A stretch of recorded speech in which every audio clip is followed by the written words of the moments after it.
I'm Mike Sullivan for Transform My Golf.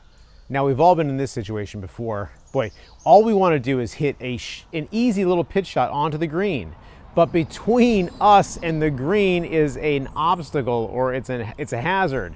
So where does that ball oftentimes end up? We know we need to hit it over that bunker, but we hit it in the bunker.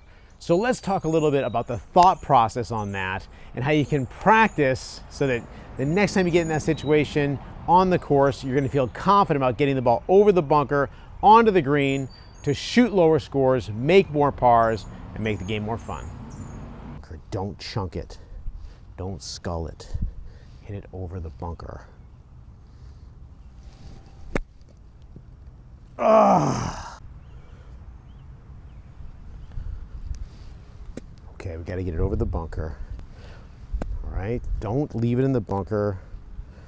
Don't chunk it. Don't scull it. Get it over the bunker. Got to get over that bunker.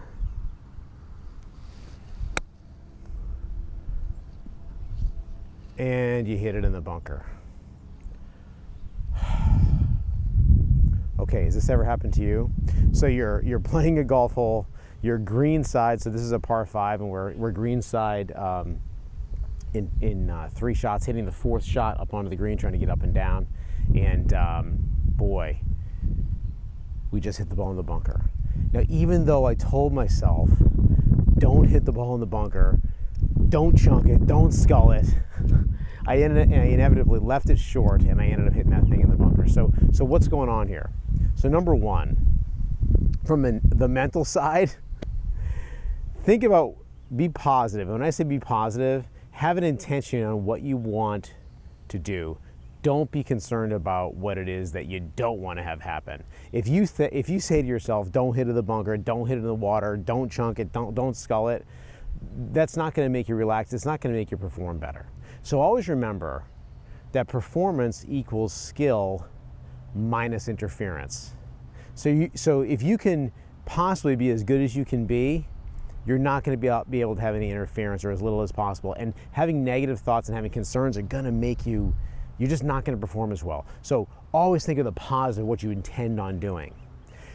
In addition to that, we need to practice hitting shots over an obstacle to a flagstick or to a target. So what that means is when you're practicing around a short game area, and hopefully any course that you get around that you go play has got a short game practice area. If not, you can always, in the evenings or something, or if you play golf in the evenings, or if you live near a golf course, drop a few balls around a practice bunker and practice hitting balls over the bunker onto the green.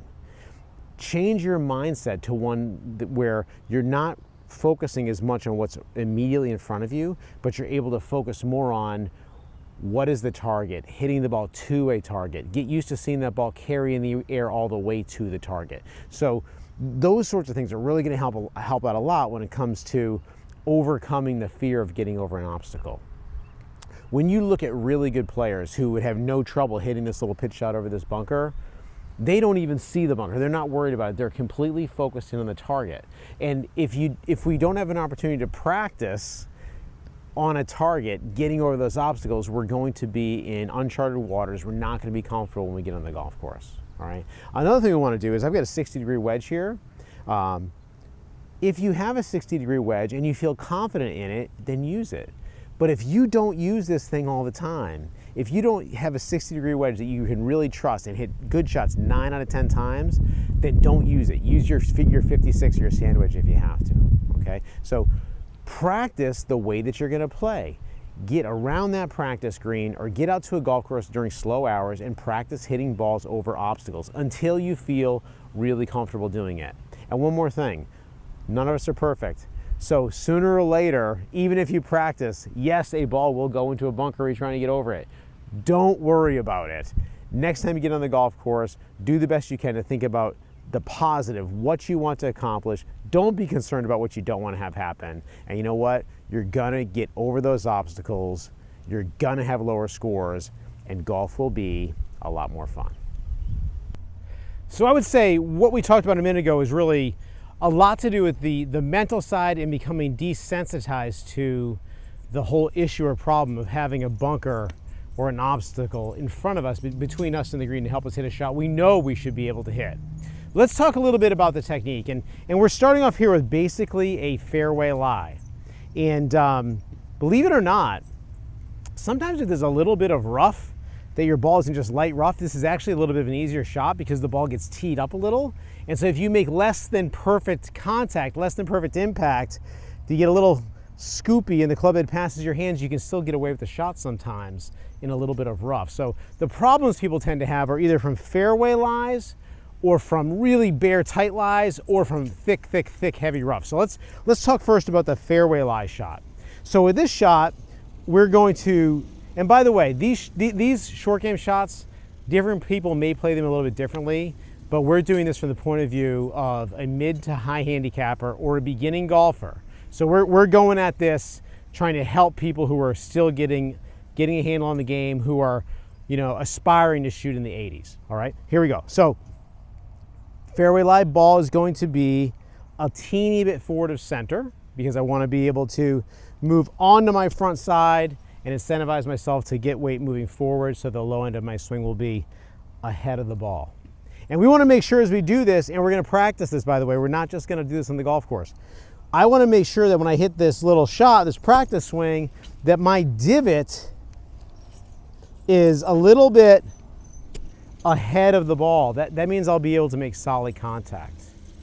All right, I'm going to make sure my weight is moving forward, and I'll make little practice moves. And one little tip that helps me out the most with this is the feeling that my shoulders continue to turn all the way through the shot. I'm not gonna quit on it this way.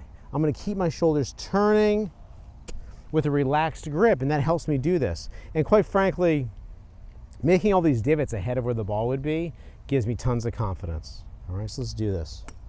Focusing on the actual flag stick, not on the bunker, the flag stick. Cheat forward. That was a nice soft shot. Now that was a really high, soft shot. I didn't have to open my club face wide open, and I didn't have to cut across or do anything fancy. So if you're not able to hit the ball high enough around the greens with your sand wedge, then think about getting a 60-degree wedge.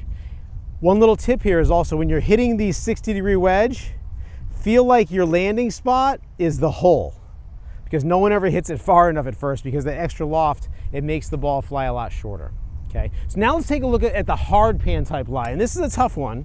This is one where sometimes, you may have to just bite the bullet and mitigate what a bad shot might do to you. So here I am on bare dirt right here.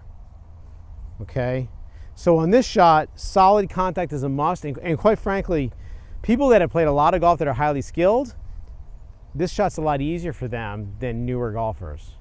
So this is a situation where your safest play, your best play may be to chip it into the bunker and then try to get up and down from the bunker. That may be the play. Now, if that's water in front of you, then no, you're going to make sure you swing hard enough to get it over the water, and then you deal with what's on the other side of the green. So I really hate to ever talk in a way that's not purely positive, but sometimes the best play may not be playing to the green. Okay, so here we have the hard pan shot. Now notice the difference in this swing. It's going to be a shorter swing, and I'm going to try to really precisely strike that ball. And on this one, my hands will probably be even farther forward, so this will be a lower shot, but it might have more spin on it.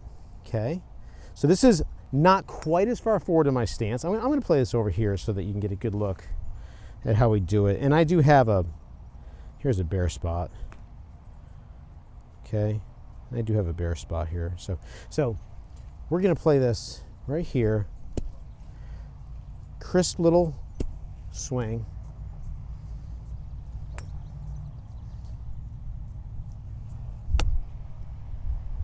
All right, so that one did not get up in the air, so I kind of bladed that a little bit. So that one would have gone, low and ran into the bunker. And that's how we practice these things. So we're not going to edit that out. We're going to leave that alone so we can, know that, it's not always going to play off the way you want it to, okay? So if that was water, that would have been trouble. Let's try it again. There we go.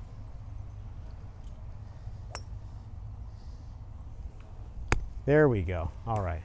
That was a nice soft shot. Okay. So that's how we practice. It's nice to practice. You can miss-hit a shot also and see how things are going to play out. Now, when we get into the heavy, heavy rough, it's a lot like playing a bunker shot. We're not going to be able to get the club on the ball. So we're going to hit the grass behind the ball. You got to practice these shots. Sometimes when the grass is leaning towards the target, that ball will fly out easier.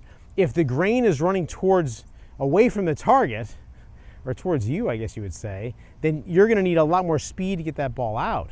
So you've got to practice hitting these shots where you're hitting the grass on purpose, and then your energy is transferring from the club to the grass, and then the ball comes out, and you've got to practice that to get a feel for how the ball is going to release. And on these shots, when the ball comes out, it's going to hit the green and it's going to roll because there's not going to be any backspin. So those are really the three types of lies you're going to encounter. For the most part, the first two, a fairway lie or a hard pan lie, the thing we want to do is we want to just make sure we can get that low end of the swing, ahead of the ball, weight forward. And if it's in heavy rough, you're going to play it more like a bunker shot. You're going to hit the grass behind the ball, maybe with an open club face because it's like a bunker shot, and then the energy from that grass getting struck by the club then propels the ball hopefully over the obstacle and onto the green. I hope you found that video helpful. I really hope that the next time you're faced with this shot, you can overcome it and get that ball close to the hole to make your par. Hey, by the way, please be sure to leave a comment for us to let us know if you enjoyed the video.